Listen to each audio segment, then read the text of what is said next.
సచరిత్రలో మనమందరం చదువుకున్నదే జామ్నేరు లీల. చూడండి, హారతి గొప్పతనాన్ని చెబుతుంది ఈ కథ కూడా. నానాసాహెబ్ చాందోర్కర్ రెవెన్యూ అధికారి, అతని కుమార్తె మైనతాయ్ నిండు గర్భిణి. ఇప్పుడంటే హాస్పిటల్స్ వచ్చినాయి, ఇప్పుడంటే సిజేరియన్స్ వచ్చినాయి. కథలో చూడండి, అప్పట్లో ఈ సిస్టమ్స్ లేవు.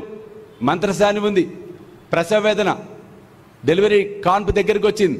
ఇక్కడ ఇది నడుస్తూ ఉంటే సిరిడీలో చూడండి ఏం జరుగుతుందో. అతను రామ్గిర్ బువా అని ఒక హైందవ సన్యాసి ఉన్నాడు. అతను బాబా దగ్గరికి వచ్చి స్వస్థలానికి వెళ్తున్నా అని చెప్పినప్పుడు బాబా వెళ్ళమంటాడు 2 రూపాయలు ఇచ్చి. వెళ్ళేవాడిని మరలా ఆపి బాబా చెప్తాడు, జామ్నేర్ వెళ్ళి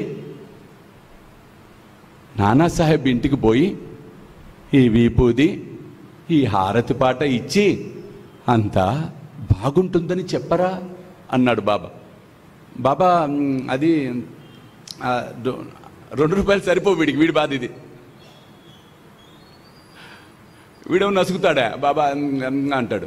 ఏ చల్ అన్నాడు బాబా. ఇంకేం చేయాలి? మళ్ళీ వెనక్కి చూస్తాడు. బాబా అప్పుడు నవ్వుతూ, అరే ఫికర్ మత్ కర్రే, సబ్ కుచ్ ఠీక్ ఠాక్ హో జాయేగా, చల్, ఏం ఆలోచించకరా, అన్ని అందుతే పో అన్నాడు. ఇతను జామ్నర్లో దిగగానే విచిత్రంగా ఇతన్ని పిలవటం ప్రారంభించారు. ఇక్కడ బాపూగిరి బువా ఎవరండి? బాపూగిరి బువా. ఇతను బాబా ఒక్కడే బాపూగిరి బువా అని పిలిచేవాడు. అతన్ని పిచ్చెక్కిపోయింది ఇతనికి.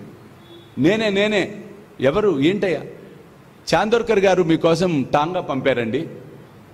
గుండె ఆగిపోయింది. బాబా నువ్వు చెప్పినట్టే అయింది దేవా. ఎక్కాడు.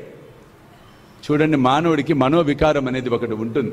సాధకుడికి ముఖ్యంగా మనోవికారం ఉంటే వాడు సాధన చేయలేడు. ఇక్కడ ఏం జరిగింది?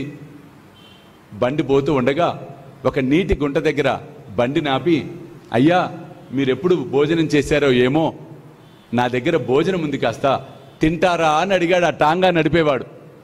వెంటనే ఇతను ఏమనుకున్నాడు మనసులో, బా నేను హిందూ సన్యాసిని, ఇతనే ముస్లిం వాళ్ళలాగా ఉన్నాడు, చిచ్చి ఏందంట